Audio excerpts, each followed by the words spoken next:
So this is very top of mind. It's going to be an exciting talk. So without further ado, Sean, take it away. Thank you, thank you. So is everybody familiar with what Cobalt Strike is, first of all, or no? Is there anybody that does not know what Cobalt Strike is? Cool, all right, that's fine. Go either way. I just didn't want to like start talking, down the rabbit hole of stuff and just assume everybody knows everything. So a little bit about me. Again, my name is Sean Phipps. I'm a senior operator on a team called Advanced Cyber Operations. We work under the Director of Operational Test and Evaluation under the Office of Secretary of Defense, OSD, DOT&E, Cyber Assessment Program, ACO. We love, in the government, alphabet soup, right? Most of what we do is go out and augment the service component red teams and help provide some continuity to long-running missions, additional like training resources, basically providing senior operators to teams that have high turnover and inconsistent training because they're the military, and that's how that works. We also just kind of get thrown at whatever like hard problems, DOT&E, they touch all kinds of DoD programs of records. Any hard problems that they have in cyber, they kind of go, hey, we have some people who know stuff about things. You should go, go help them. This way, yeah. So during a couple of assessments that we have been on and that we've helped out with, the cyber defenders during like these red team engagements have uploaded red team Cobalt Strike beacons to VirusTotal.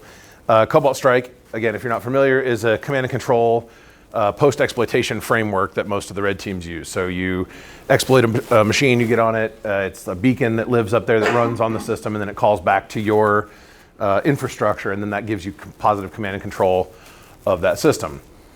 The blue teams are supposed to have policies in place where they don't just go throw beacons up on VirusTotal, they go through a deconfliction process. Hey, is this the red team? Let's make sure this isn't something that's ours before we immediately go and report it as known malicious bad actor.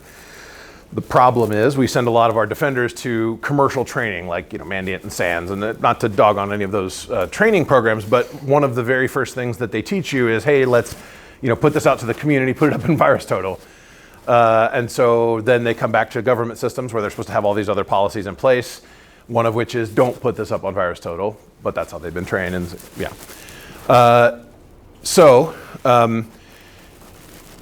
Samples can, once they go up to VirusTotal, are available to be downloaded by anybody that has the proper licensing on those platforms, which means that code that our red teams are using to do cybersecurity assessments of DoD infrastructure are potentially getting then pulled down by foreign researchers and other people that we don't want that to happen to or happen with.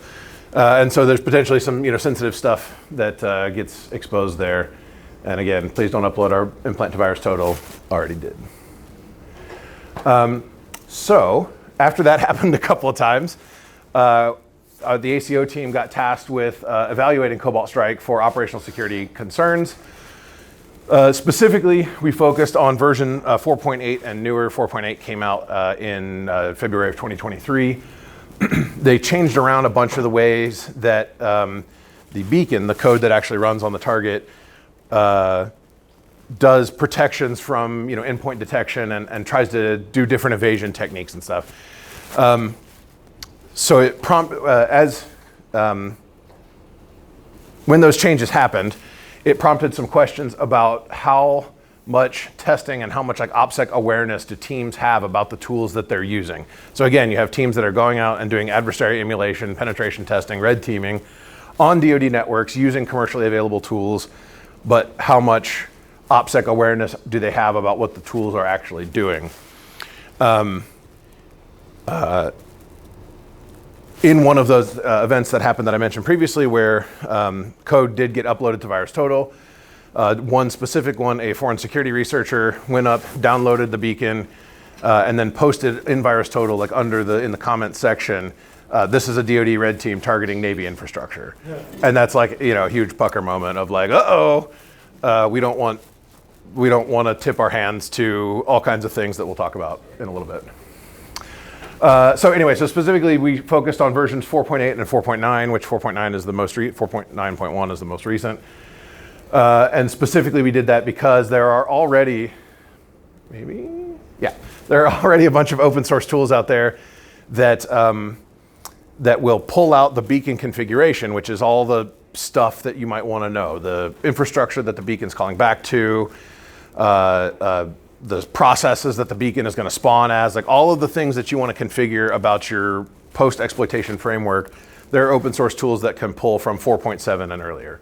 There are not any for 4.8 and newer. Yeah, this is just a background of Cobalt Strike that we talked about a little bit earlier. No, there we go.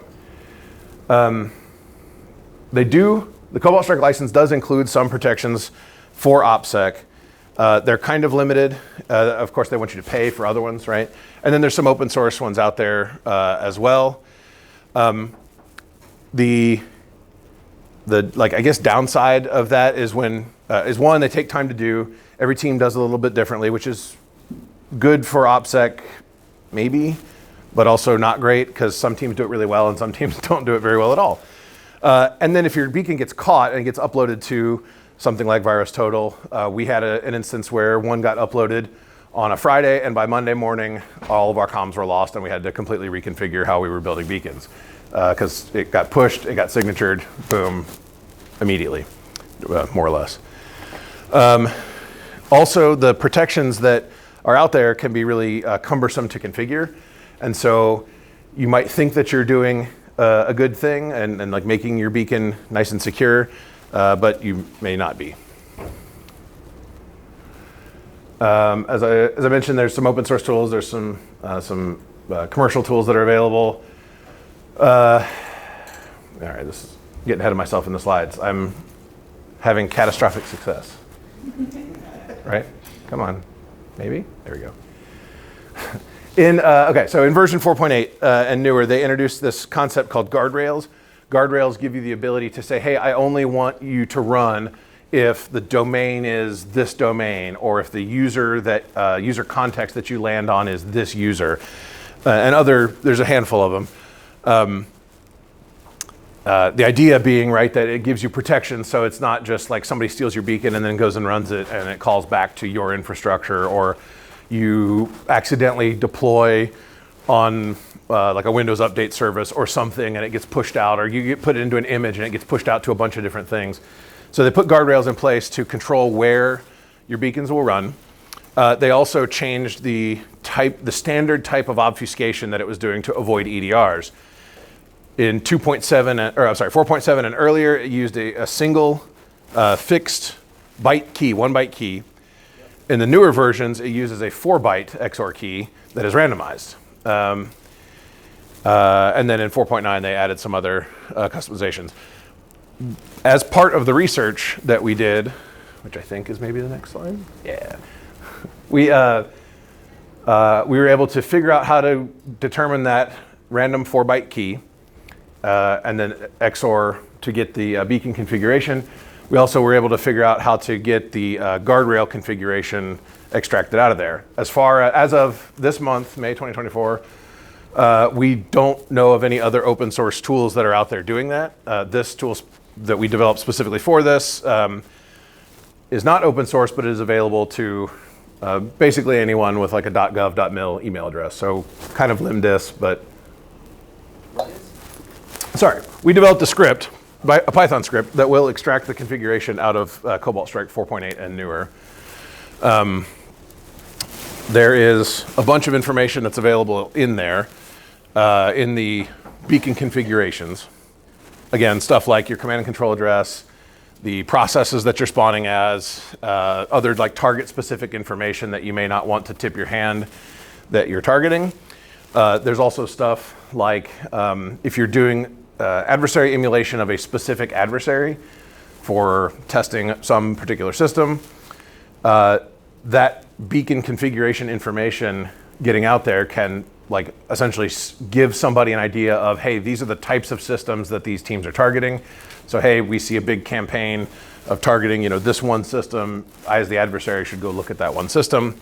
Or, hey, these DoD red teams are targeting these specific systems, or emulating these specific adversaries. They're worried about them. Maybe we should think about that. So anyway, so we do all this research. We figured out how to break out the beacon configuration from 4.8 and newer. That's available. There'll be an email address at the end if you're interested in getting that.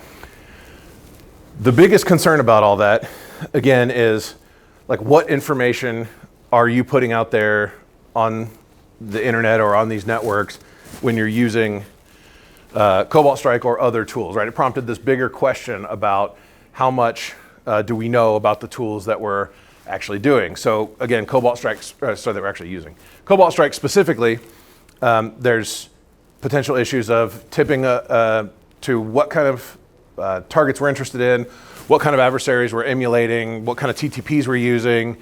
There are open source tools out there that allow you to co-opt Cobalt Strike, the team server. So the beacon calls back to a team server and then your operators connect to that team server to do their command and control. There are open source tools out there that allow you to connect to like rogue team servers. So if you find a beacon, you can then grab stuff out of it, put it in this tool and connect to that team server and then like do stuff on it. So being able to extract the configuration information out of a beacon can be problematic in that way. There's also what we have been calling operational tracking. So one of the things you can get out of the beacon configuration is the license key or a hash of the license key. You can't do attribution based on that. Like I can't pull that out and go, oh, that belongs to the 57th Information Aggressor Squadron or whatever. But not to pick on them. But it's the same across all of one license. That hash remains the same across any instance of it, right? So if I have some access and I'm able to pull down a bunch of beacons, I'm able to get that license key out. Now I can track that threat actor across multiple networks, multiple campaigns for at least a year, as long as that license is good for. And we've seen some open source tools on the internet that are doing exactly that are tracking like not named, but like identified threat actors or maybe not identified. They're tracking threat actors based on Cobalt Strike license keys. Yeah, okay. This is all the stuff I said already. Information can be extracted out of the beacons. Untrained defenders may inadvertently expose red team tooling, and the current resources are, it seems, not adequate or not trained, or they just don't care or don't know that downloading or purchasing commercially available tools doesn't necessarily mean that the tools are secure or that they're not exposing stuff that they might not want to. At the end of the day, with Cobalt Strike specifically, and with most tools, right? Cobalt Strike, the beacon configuration has to be plain text readable at some point. Like it has to be decrypted, and it has to have the IP address or the domain that it's trying to call back to. Like that has to live in plain text somewhere at some point on the target, in the beacon, because the beacon has to do what it's going to do.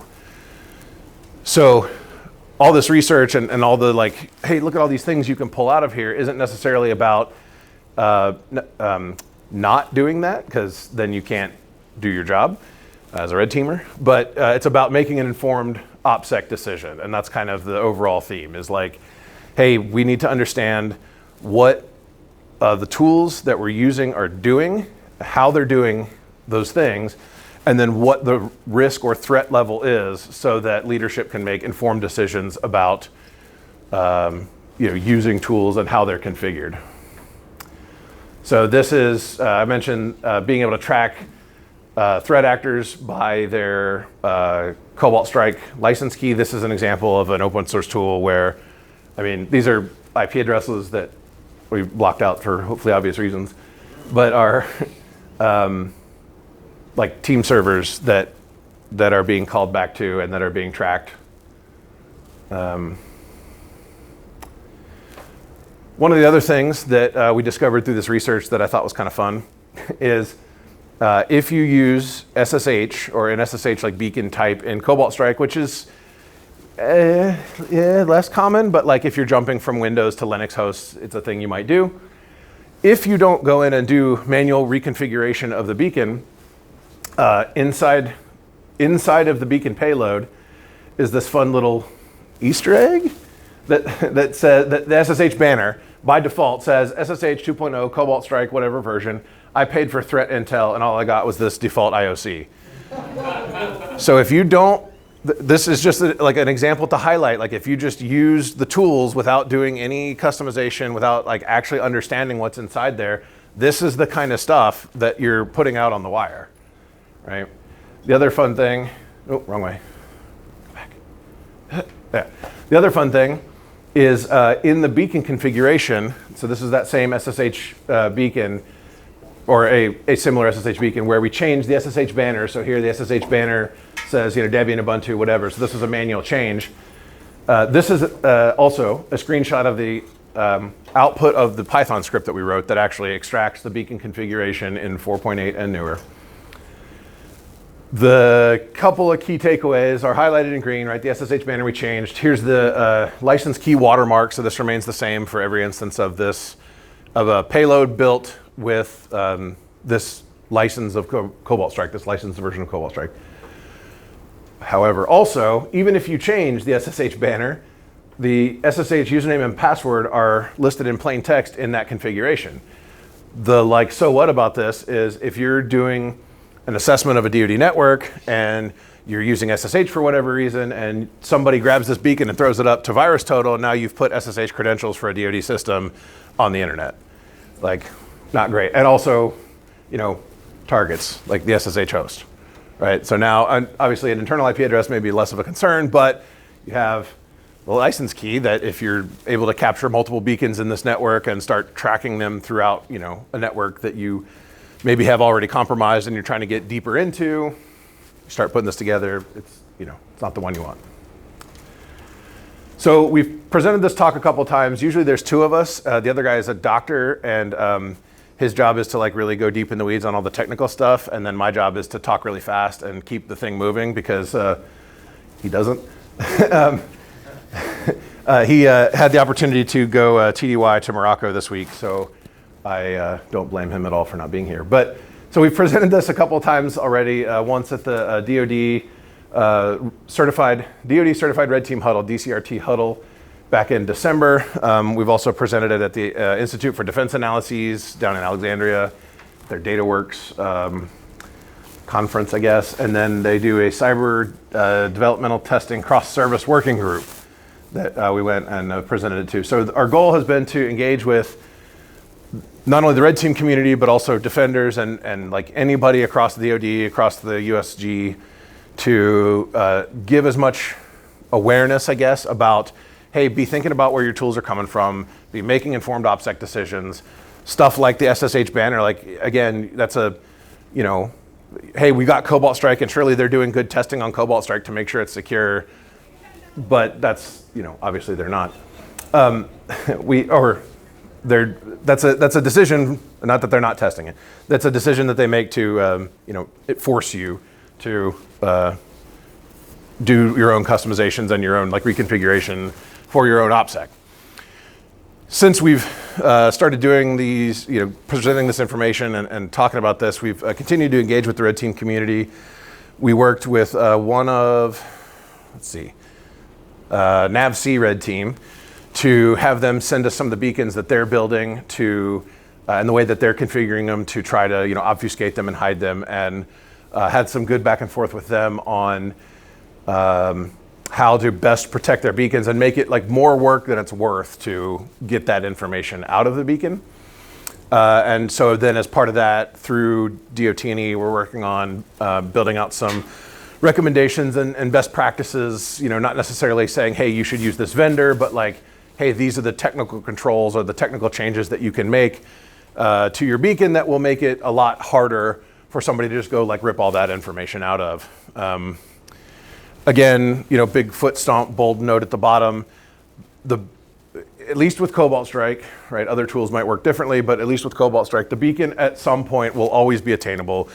You might have to rip it out of memory while the beacon is in active callback mode, and that's kind of the ideal. That's the hardest, hardest scenario, the hardest thing to do, versus hey, I found this binary on disk and let me pull that information out of there, right? But at the end of the day, at some point, it will always be attainable in some point, in some point throughout the execution process of that beacon so that Cobalt Strike can work. So this isn't about, hey, your Cobalt Strike is broken, don't use it. It's about making informed OPSEC decisions and like understanding what your tools are doing. We have a like 60-something page paper and an hour-and-a-half version of this talk that goes into the like bits and bytes, the actual XOR address locations and all of that stuff that is available upon request from Ozzy Perez, who is the director of our team. That's his email address. We're more than happy to share that report, again, in pretty much anybody, .mil.gov. We're also happy to like work with your team, whether it's offensive, defensive, whatever, to understand like what, if you're using Cobalt Strike or if you're defenders who are seeing Cobalt Strike in your networks or whatever, to talk through like technical specifications of what's in here and help the community in general with understanding operational security of the tools that you're using to do your job. Because at the end of the day, our job, I guess collectively, is protecting the networks and the assets, right, of the government and of the DoD. And one of the things that we need to make sure we're not doing is introducing new vulnerabilities and or like giving out information that people probably shouldn't have. Any questions? Because my name is Sean Phipps. I have some cards I'll just leave up on the table right here. Have you built out the R signatures and then from the top like the virtual? No. Monitor for No, we haven't done Oh, to that. monitor somebody through your beacon in the virus. No, that's an interesting idea, though. No, so most of the stuff that we do, that my team specifically does, right, is, like I said, augment the red teams directly. We have done some like collaborative and like working with Purple Team and stuff to try to, or like working with like Purple Team assessments, right? Working directly with blue teams to do some collaborative stuff, but not specifically for like. And the red team probably wouldn't own their own virus load license monitoring it. Yeah, and typically what the way that I've seen it happen most of the time is we're doing a thing and we get a deconfliction call or whatever, like, hey, was this you? And we say, yeah, and then, or yes or no, whatever, but in that case, yes. And they're like, cool, the defenders threw it up on Virus Total already. Oh, got it, thanks. So. What about a bigger problem, I think, with red teaming is that a lot of just AV software nowadays, like Endgame and all those, they'll just throw it up on Virus Total. Yeah. And what do you do about that? Yeah, exactly. What do you? There's not really. Partially that goes back to kind of the stuff about like obfuscating the beacon and using. I forget what there's one that's like a 4-letter acronym. Anyway, there's something to be said about like EDR evasion, right? And that's what that 4-byte randomized XOR key is supposed to do. Exactly. Yeah. That's what it's supposed to do. But You know what works? File loading. yeah. Load that thing up to 400 megs. It gets past EDR. I don't know why, but it does. Because there's a hard limit on how big a file. 400 megs. There's a hard limit on how big the files it'll scan. That's why. But yeah. I mean, there's a couple tools out there. Fortra has one that I've heard is pretty good. That I forget what it's called, but you have to like upload your beacon to them, Right. and then they send it back. It's like, what's it called? Outflank. That sounds right. Yeah. It's another one where they do, it's a guy. Yeah. It's a guy that he has some way that he modifies your beacon. And Right. He'll tell you how, and you put it up there and then get it back and it bypasses EDR. Yeah, but that's like super sus, right? Oh yeah, just go. Here I am, like here we are talking about OPSEC of tools, and then like, oh, let me just throw my beacon up to some random also guy really expensive. or whatever. I'm sure it is. So yeah, I mean, I don't have any specific advice for that. That's kind of what we're trying to work on is like figuring out like a best practices or like a suggestions for, hey, these are the not trying to exactly figure out what that guy's doing, right? or like what any one company is doing, but like, hey, if you change these things, or like these are the places that people are having the most success with, whatever. These are the things that are most getting caught or whatever. And just trying to figure out some like suggestions for best practices on how to do that. But also, again, making informed OPSEC risk decisions. Hey, there's a good chance that no matter what I do, or today it works, tomorrow it won't, that my beacon's going to get thrown up by Endgame or by whoever. So what I put in there, I need to make sure I'm okay with getting shot out to the cloud somewhere, right? And if I'm not okay with it, then I need to spend more time making sure it's better protected, you know what I mean? And that like protections versus being okay with what gets put out there and making those informed decisions. We just want to make sure that people are aware of that. I'm out of time. Oh, I got a few more minutes. Yeah.